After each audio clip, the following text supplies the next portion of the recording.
What role do indexes play in corruption repair? Well, the interesting thing about indexes, and here's the shameless plug, if you didn't hear at the very beginning, I referenced our episode 2 before this. We talked about indexes as one of our most popular episodes yet. But the thing I want to point out with indexes is indexes change, well, at least clustered indexes change the structure of the table. So if you don't have a clustered index, your table is just in basically random order. It's organized as a heap, and it just happens to be wherever data happened to fit when it was inserted into that table is where that data exists on disk. If you have a heap without a clustered index and there's problems with that, it's much more difficult to recover the good rows out of that table if there is no clustered index on it, because oftentimes the heap will be, if there's corruption found, it will abort earlier through pulling the data out of the table than it will if you had a clustered index on it in a sorted order.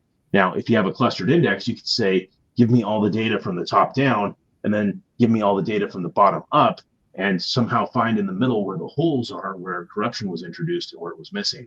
You can't do that if you don't have a clustered index. So a clustered index on a table generally will make corruption repair a little bit easier if we're getting into an actual hands-on repair. Now, the thing is, it's a good practice. It's a best recommended practice to have a clustered index on a table anyway. So from a performance perspective, everybody should have a clustered index on almost every single table, with a very rare exception. So what I would do is go look at how many tables in your database don't have a clustered index and figure out, well, how do you get the right clustered index on those tables? Now, I would do that from a performance impact, not just for corruption repair, but if you have a clustered index on there, it will make corruption repair a little bit easier one day, typically. Now, the other thing with non-clustered indexes are super helpful because a non-clustered index is generally a copy of a number of columns that are off in a different table. And that gives, if we can querying the non-clustered index without ever hitting the corrupt table, we can get an alternate view of the table to determine how many rows might be missing or might be damaged.